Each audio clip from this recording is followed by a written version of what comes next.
Good morning मेरे प्यारे बच्चों। आज हम पढ़ेंगे कक्षा 8 का विज्ञान भाग 4, उसी पाठ में जो हमारा पहला पाठ था ऊर्जा के स्रोत। आज ये हमारा पाठ समाप्ति की ओर चलेगा, तो इसको आप लोग अच्छे से पढ़ लीजिएगा। ठीक, इसके बाद आइए इसमें पढ़ते हैं जीवाश्म।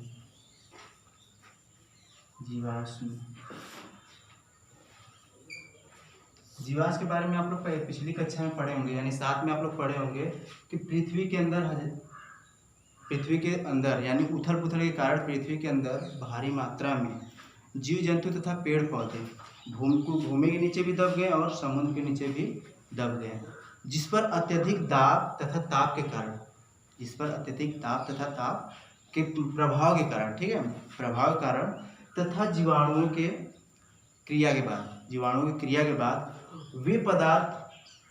वे जीवाश्म जो दबे थे नीचे पृथ्वी के, वे जीवाश्म ऊर्जादायक पदार्थ के रूप में बदल गए और यही पदार्थ हमारा ईंधन भी कहलाता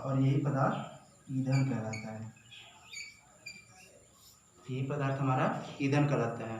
ठीक है, और जो ईंधन ऊर्जादायक होते हैं या जो पदार्थ ऊर्जादायक होते हैं उसी को हम जीवाश्म ऊर्जा भी कहते हैं। जो भी पदार्थ पृथ्वी के नीचे जो दबे हुए हैं, ठीक है, जो ऊर्जादायक होते हैं उसी को हम जीवाश्म ऊर्जा कहते हैं। समझ आया यहाँ तक बात आप लोग को? ठीक है, एक बार फिर समझते हैं कि पृथ्वी के नीचे जो करोड़ों वर्ष, जैसे इसके पहले प्रलय आया था, ठीक है, हजारों वर्ष पहले प्रलय आने के बाद भारी मात्रा में जीव जंतु तथा पेड़ पौधे, कुछ तो पृथ्वी के नीचे दब गए, कुछ समुद्र के नीचे दब गए। उस पर अत्यधिक ताप तथा दाब के प्रभाव के कारण जीवाणुओं की जो क्रिया हुई, तो उस पर जो पदार्थ बना वो जीवाश्म ऊर्जादायक पदार्थ में बदल गए। वे जीवाश्म ऊर्जादायक पदार्थ के रूप में बदल गए और उसी पदार्थ को हम ईंधन कहते हैं। और वो पदार्थ जो ऊर्जादायक होते हैं, उसमें भी जो पदार्थ होते हैं जो ऊर्जादायक होते हैं, जैसे पेट्रोल, कोयला और डीजल, ये सब क्या है, हमारे ऊर्जादायक है। ठीक है, सीएनजी क्या है, हमारा ईंधन है, वो भी ऊर्जादायक है। तो जो पदार्थ ऊर्जादायक होते हैं उसको हम क्या कहते हैं, जीवाश्म ऊर्जा। ठीक, इसके बाद अगला हेडिंग पढ़ते हैं ईंधन।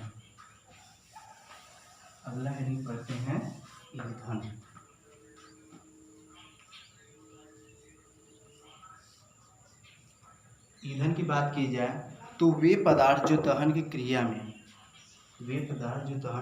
में भाग लेते हैं या दहन की क्रिया के दौरान ऊर्जा उत्पन्न करते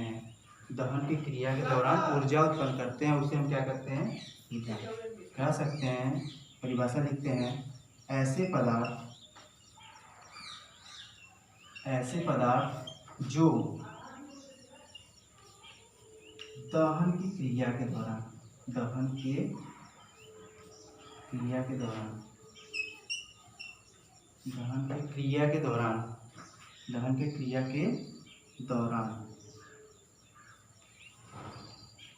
दौरान या द्वारा भी कर सकते हैं। ठीक है, दहन की क्रिया के द्वारा या दौरान ऊर्जा उत्पन्न करे,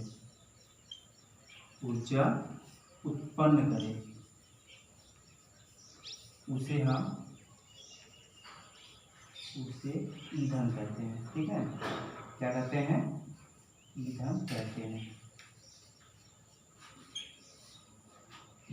हैं। जैसे में क्या कर सकते हैं, जैसे पेट्रोल,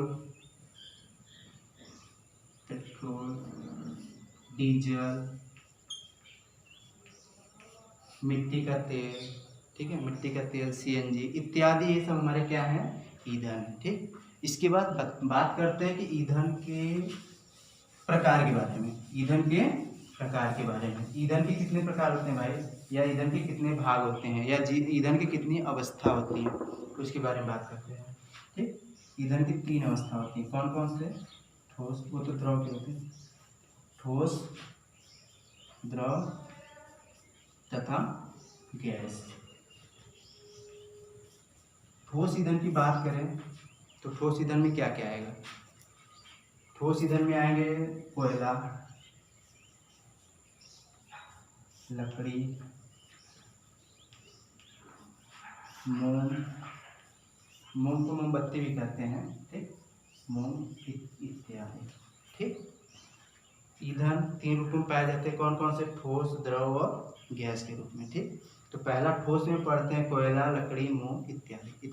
इतने के बारे में आप लोग जानते होंगे। जो ईंधन है जो ठोस के रूप में पाए जाते हैं कौन कौन है?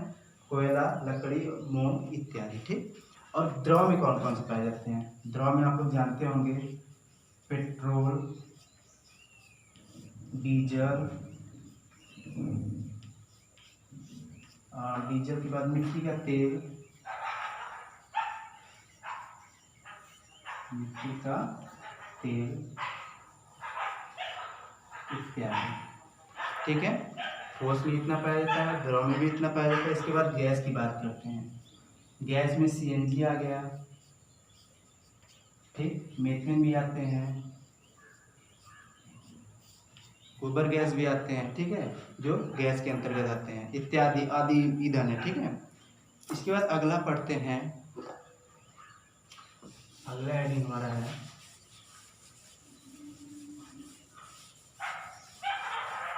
इसके बाद अगला हेडिंग हमारा है ऊष्मीय मान। किसका? ईंधन का ही ऊष्मीय मान। अगला हेडिंग है ईंधन का ऊष्मीय मान। ऊष्मीय मान ध्यान समझिएगा भाई। कोई भी पदार्थ हो जो 1 ग्राम हो, कोई 1 ग्राम पदार्थ हो या कोई भी द्रव्यमान जो 1 ग्राम हो, ठीक है, उसको वायु की उपस्थिति में या ऑक्सीजन की उपस्थिति में जलाने पर पूरी तरह से जलाने पर उससे उत्पन्न ऊष्मा उस ईंधन का ऊष्मीय मान कहलाता है। ईंधन के ऊष्मीय मान को समझिए। किसी भी द्रव्यमान, कोई भी, ऐसे सीधे समझिए, 1 ग्राम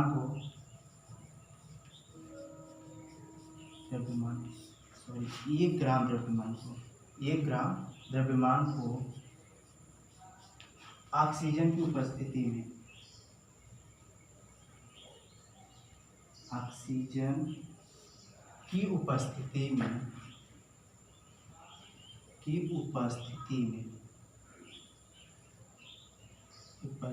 में पूरी तरह से जलाने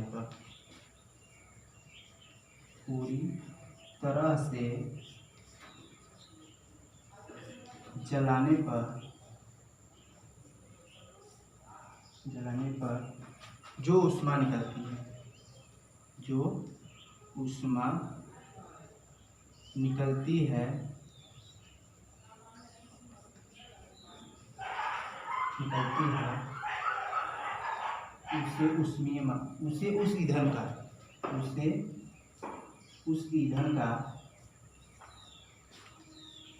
उसे उस ईंधन का ऊष्मीय मान कहते हैं। उस ईंधन का ऊष्मीय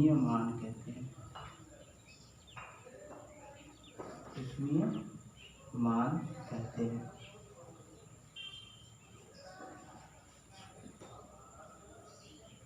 ठीक है, आप लोग वीडियो रोक करके परिभाषा को आप लोग नोट कर लीजिएगा। ठीक है, इसके बाद अगला हेडिंग पढ़ते हैं पेट्रोल। पेट्रोल या पेट्रोलियम। अगला हेडिंग है पेट्रोलियम।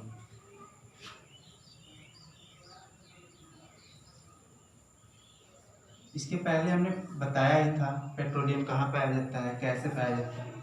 ठीक, पेट्रोलियम वही जब पृथ्वी उथल पुथल हुआ था तो सभी जीव जंतु जमीन के नीचे दब गए थे। जीव जंतु और पेड़ पौधे जमीन के नीचे दब गए थे, तो वहाँ पर अत्यधिक ताप तथा दाब बढ़ा। ठीक, उसके दौरान क्या निकला? हमारा पेट्रोलियम वहाँ नीचे बना। ठीक है, पेट्रोलियम एक संपीड़ित गैस होता है। ठीक है, जो चट्टानों के बीच में पाया जाता है। पेट्रोलियम को 2 भागों में विभाजित किया गया है। पहला संपीड़ित गैस या संपीड़ित पेट्रोलियम गैस कहते हैं। ठीक है, संपीड़ित भी कह सकते हैं या द्रव पेट्रोलियम गैस।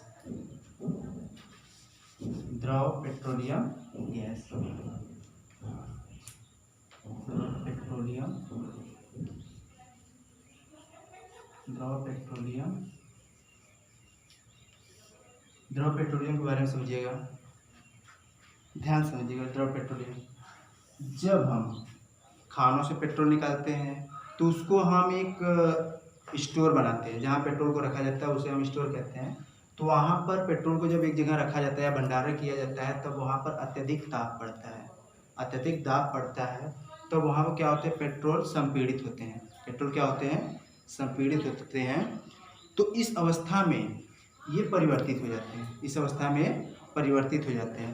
तो किस में कन्वर्ट हो जाते हैं, द्रवित पेट्रोलियम। तभी क्या कहलाएंगे, द्रवित पेट्रोलियम। कब, जब हम पेट्रोलियम को खानों से निकालते हैं और उसको स्टोर करते हैं या भंडारण करते हैं, तो वहाँ अत्यधिक दाब पड़ता है, तभी किस में बदल जाते हैं, द्रव पेट्रोलियम गैस में। ठीक, इसके बाद अगला है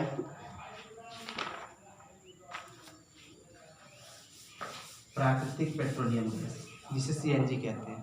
प्राकृतिक पेट्रोलियम गैस या संपीड़ित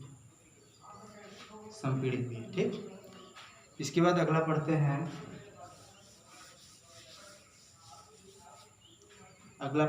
ऊर्जा का संरक्षण। ऊर्जा के संरक्षण के बारे में आप लोग बहुत अच्छी तरीके से जानते होंगे।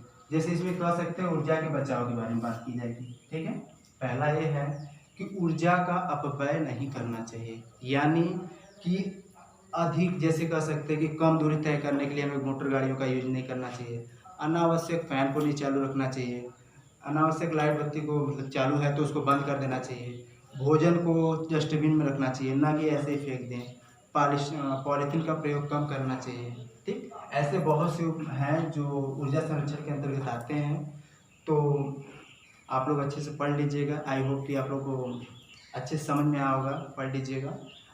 मिलते हैं इसके बाद अगले चैप्टर में अगले वीडियो के साथ। तब तक के लिए धन्यवाद।